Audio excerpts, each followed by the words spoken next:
পরের প্রশ্ন পুরুষদের মধ্য গুড ইভিনিং থেকে। স্যার, আমার প্রশ্ন হলো ঈশ্বর কেন আমাদের সৃষ্টি করেছেন, কেন এই পৃথিবীতে পাঠিয়েছেন, আর কেন বেহেশত দোজখ সৃষ্টি করেছেন?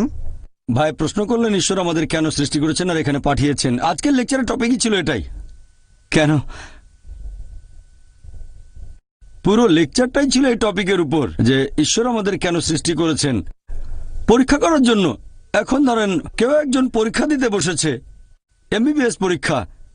এখন তো আপনি বলেছেন আমাদের পরীক্ষা নেওয়া হচ্ছে। হ্যাঁ, সেটাই বলছি, পুরো লেকচারের টপিক ছিল এটাই। আর আপনি যদি ঈশ্বর আমাদের মানুষ হিসেবে সৃষ্টি করেছেন কেন, আচ্ছা, তার প্রয়োজন কি? ভালো, ঈশ্বর কেন মানুষ হিসেবে সৃষ্টি করেছেন? আচ্ছা, এটা খুব ভালো প্রশ্ন। ঈশ্বর কেন আমাদের মানুষ হিসেবে সৃষ্টি করেছেন আমি আরেকটা দৃষ্টিভঙ্গি থেকে বলছি। আপনারা দেখবেন আল্লাহ পবিত্র কোরআনে বলেছেন যে আল্লাহ যখন জিজ্ঞেস করলেন কারা মানুষ হিসেবে পৃথিবীতে আসতে চায়, তখন পাহাড় পর্বতেরা সবাই বলেছিল না, কিন্তু মানুষ অজ্ঞতায় সে বলল হ্যাঁ আমি মানুষ হিসেবে আসতে চাই। কারণ আল্লাহর অন্যান্য সৃষ্টির কোনো স্বাধীন ইচ্ছা নেই, যেমন ফেরেশতাগণের কোনো স্বাধীন ইচ্ছা নেই, তবে আপনি মানুষ হিসেবে জন্মালে স্বাধীন ইচ্ছা থাকবে। এই স্বাধীন ইচ্ছা থাকার পরও যদি আল্লাহকে মেনে চলেন তাহলে ফেরেশতাগণের উপরে চলে যাবেন, আর স্বাধীন ইচ্ছা থাকার পরে যদি আল্লাহকে না মানেন তাহলে ফেল করবেন। তাহলে আমরা মানুষরা অজ্ঞ, আমি সহ, আমি অজ্ঞ। আমি বলি আমি পরীক্ষায় ডিস্টিংশন পাবো, অনেক নম্বর, কিন্তু কোরআন বলছে আমরা মানুষরা অজ্ঞ, আমরা পরীক্ষা দিতে রাজি হয়েছি, এখন পরীক্ষা চলছে, আমার স্মৃতিতে সেটা নেই। শেষ বিচারের দিনে আল্লাহ সেই স্মৃতি দিয়ে দেবেন। আল্লাহ পবিত্র কোরআনে বলেছেন, আল্লাহ কথা দিয়েছেন সূরা আরাফ অধ্যায় নম্বর 7 আয়াত নম্বর 172, আমি আদম সন্তানের পৃষ্ঠদেশ থেকে তাদের বংশধরদের বের করি আর তাদের বলি তোমরা কি মানো আল্লাহ একজন? তারা বলে হ্যাঁ আমরা মানি। এখন স্মৃতিটা আমাদের মাথায় নেই, শেষ বিচারের দিনে আল্লাহ স্মৃতিটা আবার মাথায় দিয়ে দেবেন।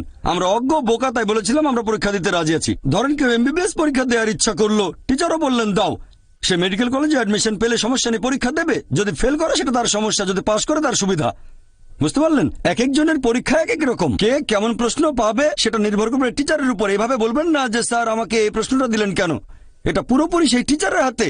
তিনি আপনাকে দিতে পারেন 1 নম্বর বা 2 নম্বর প্রশ্ন, সেই প্রশ্ন আসতে পারে 3 নম্বর বা 5 নম্বর অধ্যায় থেকে। একইভাবে আল্লাহ সুবহানাহু ওয়া তাআলা এক একজন মানুষকে এক একভাবে পরীক্ষায় ফেলেন। কিছু মানুষকে বানান তিনি ধনী, কিছু মানুষকে বানান গরিব, কিছু মানুষ স্বাস্থ্যবান, কিছু মানুষ অসুস্থ। তবে আল্লাহ তাআলা যার যেভাবে পরীক্ষা নেবেন সেভাবেই তার বিচার করবেন। যদি পরীক্ষাটা কঠিন হয়ে থাকে তাহলে টিচার খাতা দেখবেন ছাড় দিয়ে, আর যদি পরীক্ষা সোজা হয় টিচার তাহলে খাতা দেখবেন কড়া হয়ে।